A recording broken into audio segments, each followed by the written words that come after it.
Robert Martinez, state historian of New Mexico. And this is New Mexico history in 10 minutes. The year 1695, it's 3 years into the Reconquista of New Mexico. Vargas had a bloodless reconquest, but then it quickly became bloody.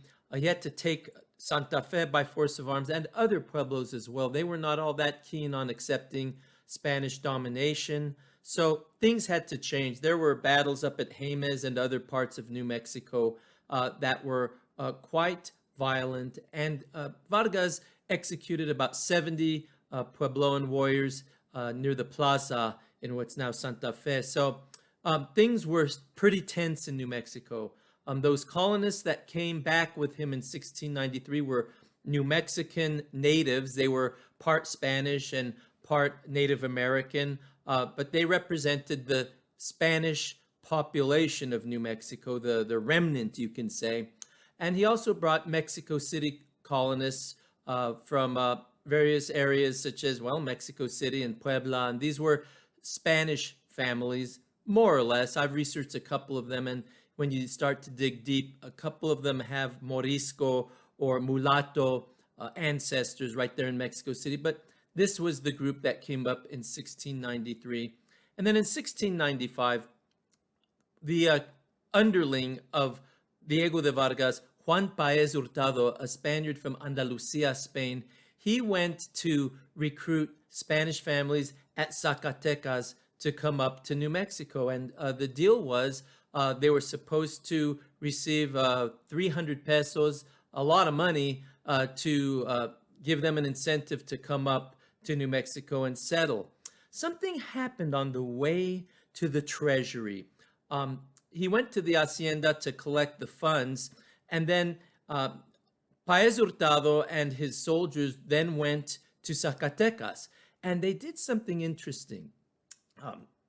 It was a form of embezzlement where they went to the casas de juegos, that would be a casino in our days, and he recruited Spanish people, men, and what he did was he had them sign up for the expedition, and he gave them a bribe, essentially. I don't know how much it was, but, here's $50, here's $100, but in pesos back then, and signed them up and then sent them back on their way to go gamble in the gambling house.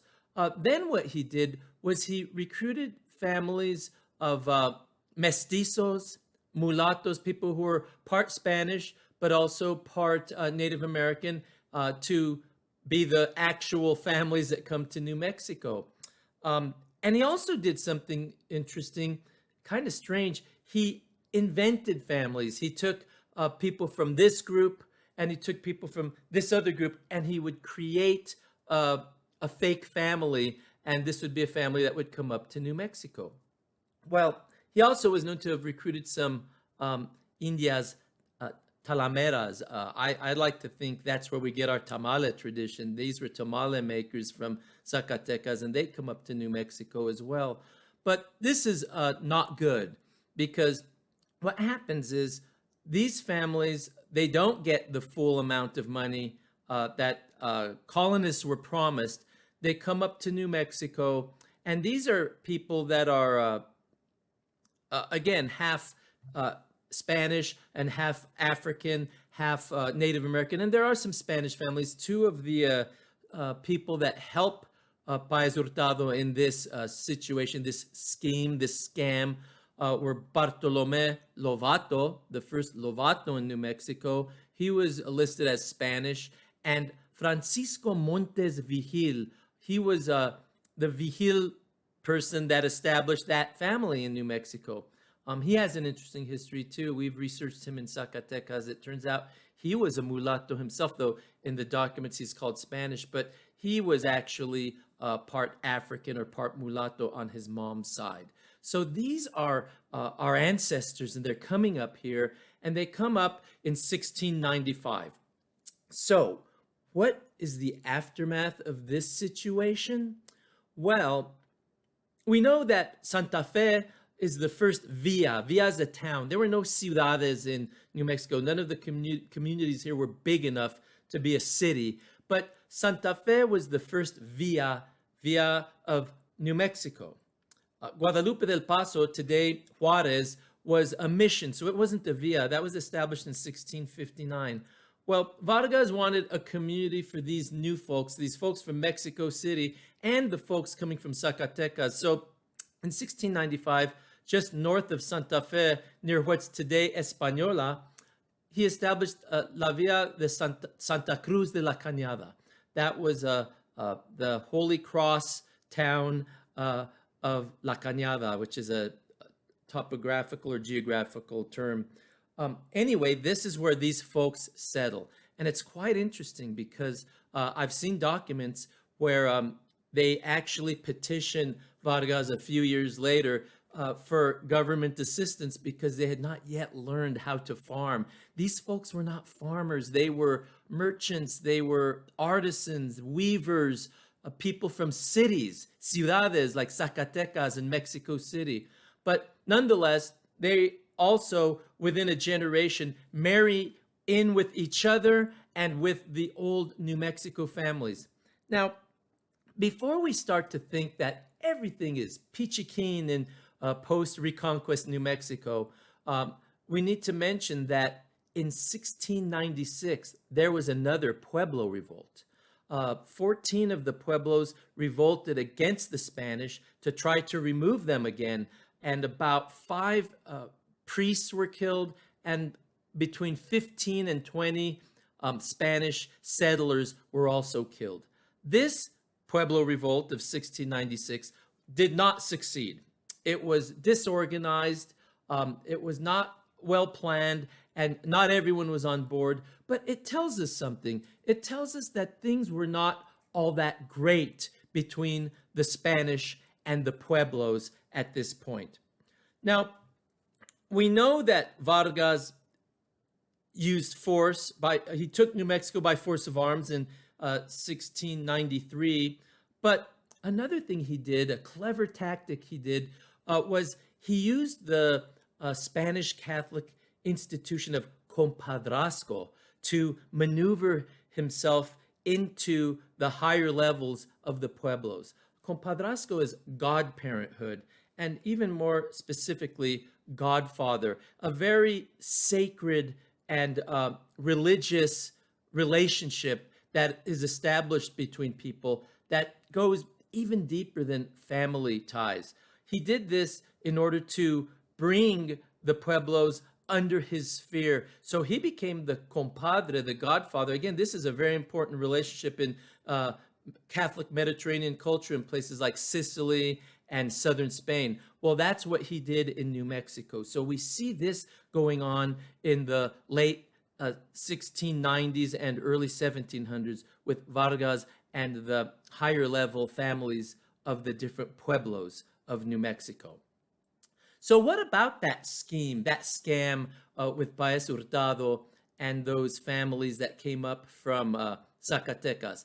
Well, guess what? There are pages and pages of documents that recount an investigation that was done of Vargas and his handling of the reconquest and recolonization of New Mexico. He was actually jailed for a period while the investigation went on, and testimony was taken by Juan Paez Hurtado, by other people involved, such as Bartolomé Lovato and Francisco Montes Vigil, and all those families that came up from Zacatecas with names like Armijo and other families that we all descend from. Well, it's interesting to see that the colonists in their testimony, they don't paint a very good picture of Vargas or Paez Hurtado. They claim they were abused during the journey from Mexico to New Mexico, that they were forced to eat hierbas hediondas. That would just mean rotten plants or weeds, and that when they would butcher an animal to feed people, that the leaders of the expedition, they got all the good cuts of meat, and the colonists were literally thrown bones to survive on. So that comes to light, as well as the issue with the funds. And so this is a huge thing in New Mexico in the late 1690s and the early 1700s. So it just goes to show you that these are human beings doing human things. It's not just shiny leaders or colonists. They're human beings who were going through difficult times. They were very brave, but they were also suffering a bit and having to deal with corrupt government officials and promises being made that were not fulfilled. So I want us to think about this, because this is the Reconquista, the reconquest of New Mexico. And it shows us that, yes, we're going to see into the 1700s that there's kind of an uneasy agreement between Spanish and Pueblo people to get along, but there's also still friction. The priests still want to eradicate Puebloan spirituality and religious practices, and yet there's this new era of tolerance we'll see over the next 100 years, where the local Catholic religion with the Hispanics becomes shot through with Puebloan ideas and practices, and the Hispanic ideas of superstition start to blend with Puebloan ideas, and it becomes a real mix. It's very fascinating, but this is the embryonic beginning of what we call today Hispanic New Mexico and Puebloan New Mexico. And we'll also see that there will be a new group of people added to the Spanish caste system that will also be a part of New Mexico. But that's for a later episode edition of New Mexico History in 10 Minutes. So thank you for joining me. I'll see you next time. Adios.